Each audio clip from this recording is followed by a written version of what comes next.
Good evening, I'm Rosmah Michael and you're watching Kini News, the show that brings you today's biggest stories. How much money would you spend to hire cybertroopers to defend your image online? For most of us, there's really no need for it, but if you're someone prominent like Rosmah Mansor, how does 100,000 a month sound? Najib Abdul Razak's wife, Rosmah Mansor, allegedly spent 100,000 ringgit a month to fund a team of cybertroopers to defend her image online by countering negative content about her. This was revealed in court today by her former aide Rizal Mansor, who is testifying in Rosmah's corruption trial today involving a solar hybrid project which she allegedly helped Jepak Holdings secure in exchange for kickbacks. According to Rizal, the former Prime Minister's wife was purportedly very conscious about her image. In 2012, on Rosmah's instructions, Rizal said he had set up a team of cybertroopers which was managed by him. These cybertroopers were tasked with monitoring social media content critical of Rosmah and to engage defamatory allegations and accusations. Rizal said the cybertroopers operated using funds that Rosmah personally provided, which was handed to him every month in the form of 100,000 ringgit in cash. Earlier, Rizal had applied to bar the media from covering his testimony, but this was rejected by High Court Judge Muhammad Zaini Mazlan. In his testimony, Rizal also said Rosmah put priority in her image, reputation and people's perception of her as the Prime Minister's wife. He added that Rosmah always wanted publicity and media coverage for her activities.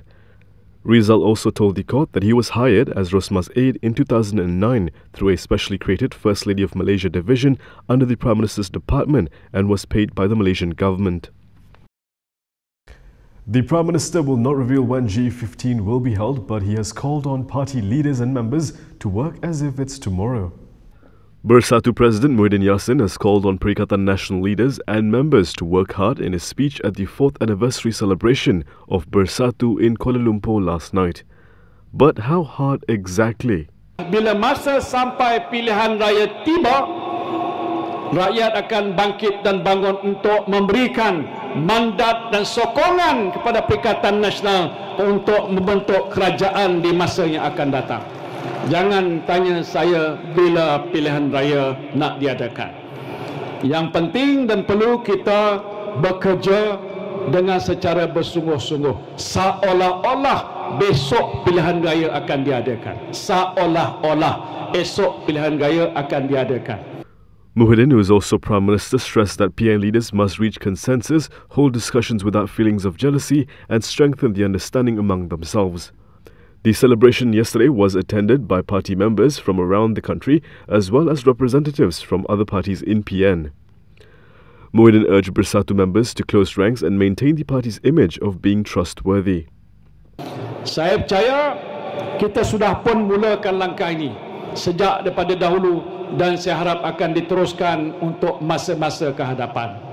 Maka sebab itulah sempena dengan kita menyambut sambutan ulang tahun yang keempat pada malam ini, marilah kita sama-sama berganding bahu bekerja secara yang sepaling rapat yang boleh.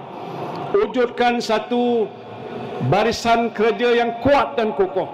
Sifat yang beramanah, berintegriti, bermaruah adalah menjadi satu daripada panduan kita untuk menentukan agar imej Parti Bersatu ini akan sentiasa didokong dan disokong oleh segenap peringkat rakyat Malaysia. DAP leader Lim Guan Eng is set to face more charges this Friday. Former Finance Minister Lim Guan Eng will face 2 more corruption-related charges at the Butterworth Sessions Court this Friday. Deputy Public Prosecutor Wan Shahrudin Wan Ladin revealed this after a mention of a separate corruption case against Lim at the Kuala Lumpur Sessions Court today. The 2 charges are under Section 400 of the Penal Code, which concerns the dishonest misappropriation of property. It carries a punishment of between 6 months and 5 years in prison, a fine and whipping if found guilty. Lim, who was served the notice after attending a case mentioned at the Kuala Lumpur Sessions Court, decried the new charges. The Malay Mail quoted him as saying that it was a political motivated action by the MACC for having it a day before the nomination day in Sabah. He said the charges against him on the eve of the Sabah elections nomination day would affect his campaigning schedule. However, Lim said he will participate in campaigning, which will go on for 2 weeks until September 25th before polling day on September 26th. Friday will be the 4th time Lim will be charged since last month.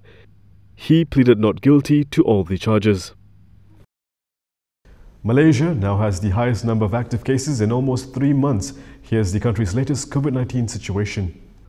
Malaysia recorded 24 new COVID-19 infections today, pushing the number of active cases in the country to over 300, the highest in almost 3 months. The last time the number of active cases was above 300 was on June 19th, when the country saw 344 active COVID-19 patients. According to Health Ministry Director General Dr. Najib Abdullah, there were 18 local transmissions and 6 imported cases. A bulk of the local transmissions were recorded in Kedah. 16 of the cases in Kedah consisted of 13 new cases from the Sungai cluster, 1 from the Tawa cluster and 1 from the Telaga cluster, and another from a screening at Hospital Sultanah Baya. Meanwhile, in Sabah, the Benteng Lahad Datu cluster, which led to an explosion of active COVID-19 cases in the last 2 days, saw improvements with only 2 new cases recorded. This brings the total cases in the Benteng Lahad Datu cluster to 130. 2 separate cases involving 2 past MPs. One probe has been completed by the police, the other is ongoing. The police probe into Plantation Industries and Commodities Minister Khairuddin Aman Razali for breaching of home quarantine rules has been completed. Inspector General of Police Abdul Hamid Baror said this after more than 10 witnesses were questioned in connection with the case.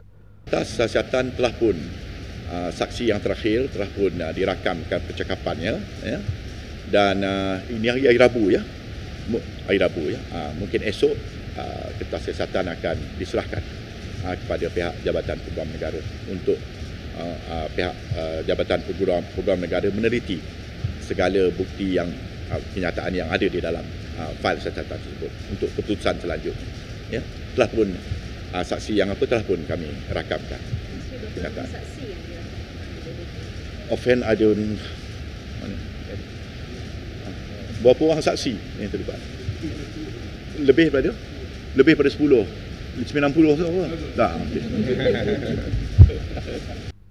days after returning from Turkey on July 7th, the past Kuala Neros MP was seen in the Dewan Rakyat when he should have been under quarantine. Khairuddin was also seen in several other places during the period. He has since been fined 1,000 ringgit.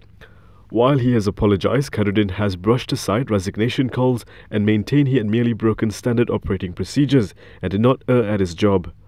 Meanwhile, police have started an investigation on Pasir Putih MP Nik Muhammad Zawawi Saleh over his remarks on the Christian Bible. Kita buka kertas siasatan kerana sebab ada laporan polis yang dibuat di Sarawak, di mana kita buka kertas siasatan.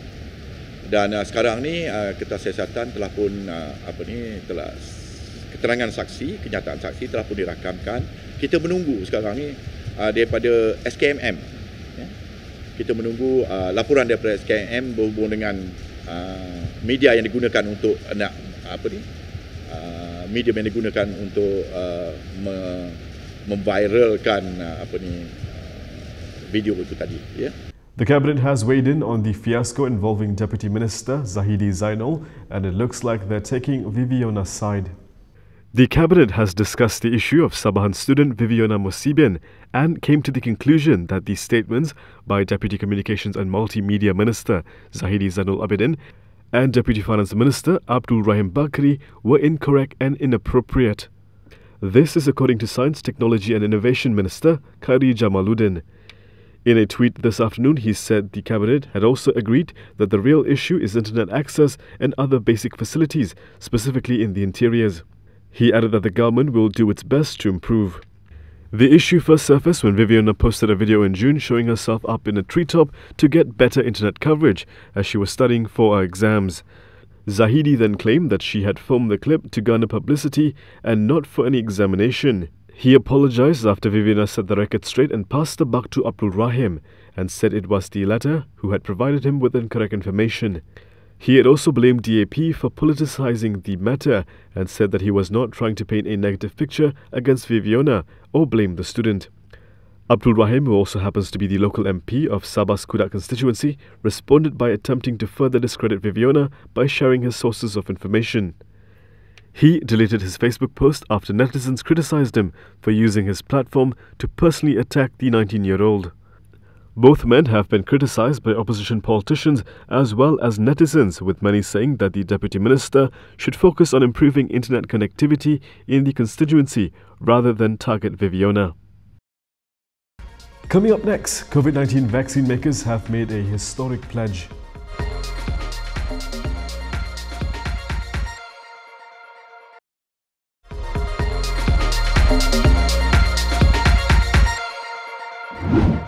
COVID-19 vaccine makers made a historic pledge on Tuesday not to cut any corners.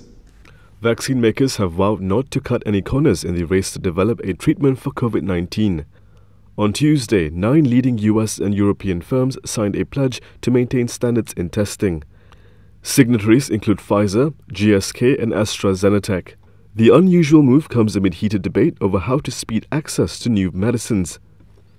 Last month, the head of the US Food and Drug Administration said that the normal approving process could be bypassed.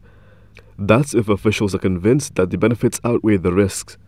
But the comments immediately prompted a call for caution from the World Health Organization. Meanwhile, Russia last month approved a new vaccine, though some Western experts criticized it for a lack of testing.